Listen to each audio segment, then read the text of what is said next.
Welcome to our Trump Briefing Show. Today, we're diving into some serious global and domestic news. First up, the United Nations and its aid agencies are feeling the pinch as U.S. funding cuts hit hard, threatening vital programs for refugees and children worldwide. Up to 30% of staff might be laid off, and essential services in conflict zones could be at risk. It's a stark reminder of how shifting U.S. policies are impacting vulnerable populations everywhere. Next, President Trump is celebrating his first 100 days back in office with a big rally in Michigan.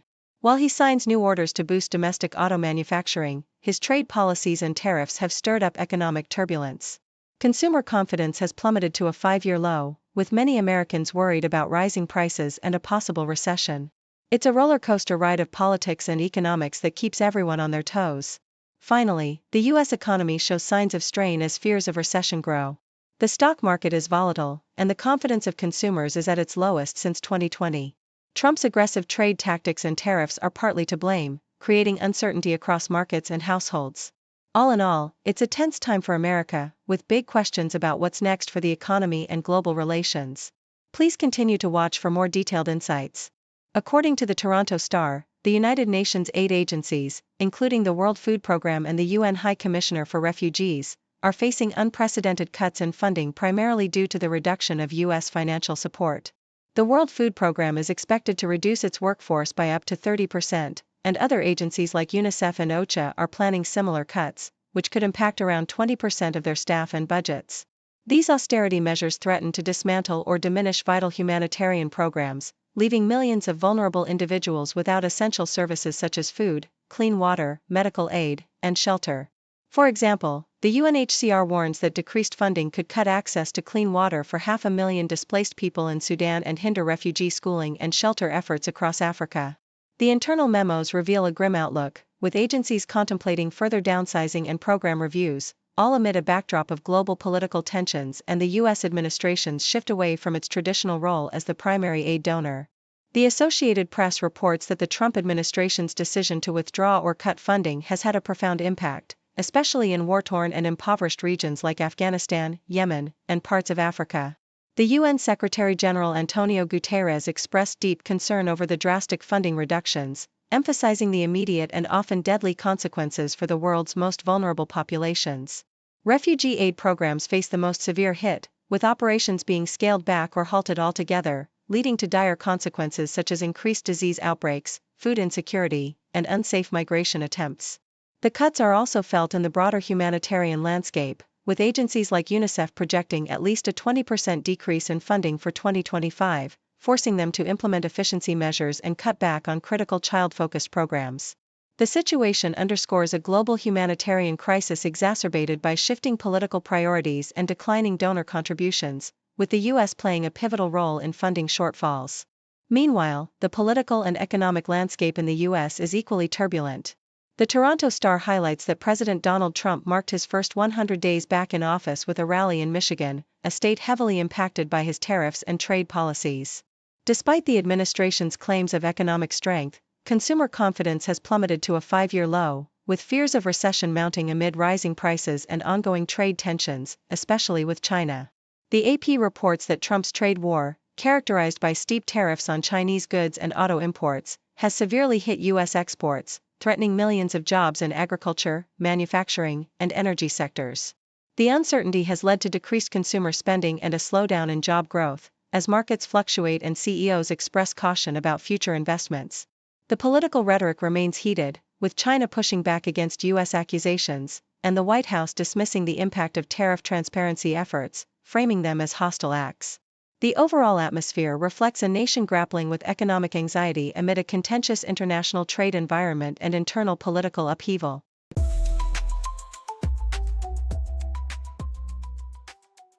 Deutsche Welle vividly captures the chaos and upheaval unleashed by Donald Trump's first 100 days in office, describing a whirlwind of executive orders that have upended global trade, sparked mass deportations, and created new government agencies aimed at reducing bureaucracy.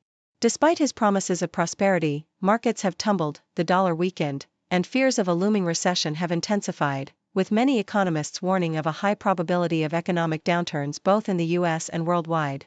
Trump's unpredictable policies, characterized by rapid shifts and strategic chaos, have kept international allies and adversaries on edge, eroding America's reputation as a global stabilizer and straining diplomatic ties, especially with traditional allies and China.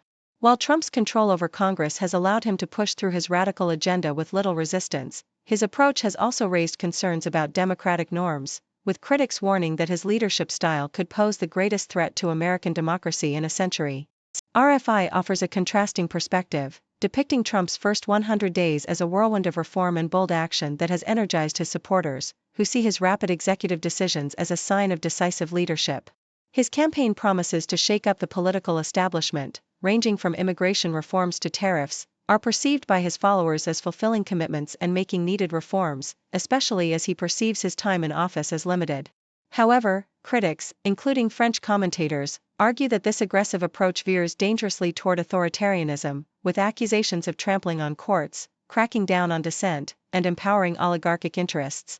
The narrative highlights the deep polarization surrounding Trump's presidency, with supporters celebrating his dynamism and opponents warning of systemic erosion of democratic norms, and the media landscape shifting as Democrats struggle to adapt to new platforms and voter apathy. Deutsche Welle and France's RFI explore the potential global implications of Trump's disruptive politics, suggesting that his approach could inspire similar nationalist and populist movements across Europe, but emphasizing the importance of local context and institutions. Conquer from France notes that while Trump's style may be emulated elsewhere, each country must tailor its approach to its unique political landscape. Meanwhile, analysts predict that the next phase of Trump's presidency will focus more on fiscal policy, particularly addressing the federal budget and debt ceiling issues, which could further increase economic uncertainty. The discussions underscore a world in flux, with Trump's first 100 days revealing a leadership style that is both transformative and deeply divisive, raising questions about the future of American democracy and the global order.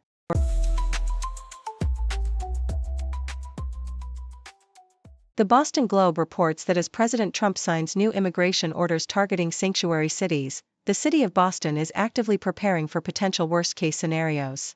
The administration's directive to list jurisdictions that limit cooperation with federal immigration enforcement has put Boston's federal funding, which amounts to around $300 million annually, at risk.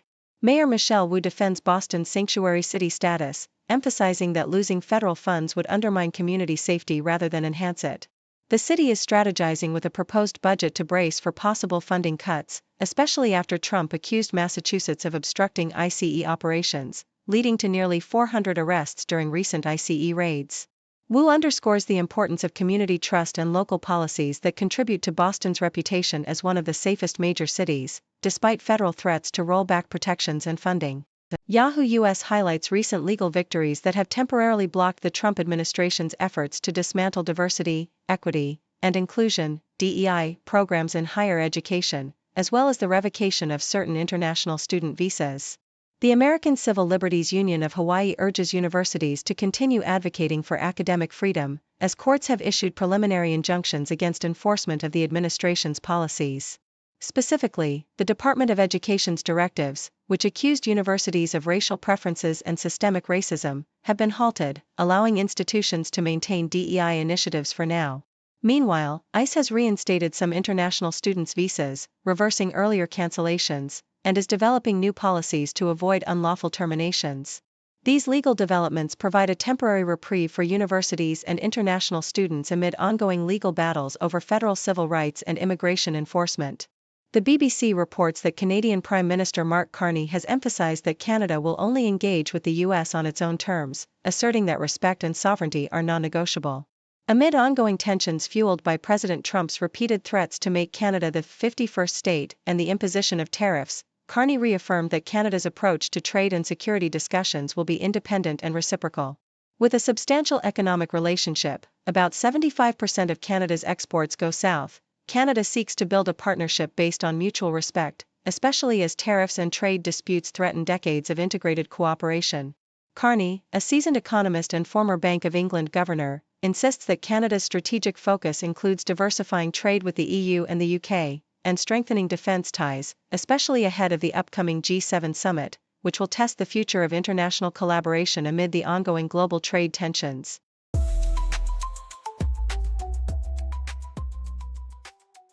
According to Yahoo US, U.S. Defense Secretary Pete Hegseth has abruptly canceled the Women, Peace and Security (WPS) program at the Pentagon, a landmark initiative signed into law by President Trump in 2017 to promote women's roles in conflict prevention, peacebuilding, and post-conflict stability. Hegseth dismissed the program as a divisive, woke social justice effort, claiming it distracts from core military duties and promising to phase out the initiative, even accusing the Biden administration of weaponizing it without evidence. This move marks a significant shift, as the WPS law was globally pioneering and enjoyed bipartisan support, with figures like Senator Marco Rubio and current Secretary of Homeland Security Kristi Noem championing its goals. The decision also coincides with Hegseth's broader efforts to diminish diversity and inclusion initiatives at the Pentagon, including ending Identity Month celebrations and removing certain books from the Naval Academy. The program's legacy, celebrated as the first comprehensive law worldwide dedicated to empowering women in security, now faces an uncertain future amid a broader political debate over social justice policies within the military. Thank you for tuning in. The content above showcases the latest briefing reports and analytical synopses, thoughtfully curated by the 6Do team. These insights stem from a wide array of reputable media outlets, think tanks, government sources, and specialized experts worldwide. We encourage you to explore these sources for a comprehensive perspective. Keep in mind that while the content may not always align with the official standpoint of 6Do Brief, it's not meant to be taken as absolute directives for decision-making. Comprising seasoned media professionals, learned scholars, and accomplished scientists, the 6Do team embodies a trailblazing, fully independent media entity. To customize 6Do Brief to meet your professional needs, you have the option to subscribe to a diverse array of briefings on our website, 6dobrief.com. Regardless of your location, you can conveniently receive 6Do Brief via email. Money flowing like a river, stocks to rise and sometimes shiver. Economy goes up and down. In this game, we wear the crown.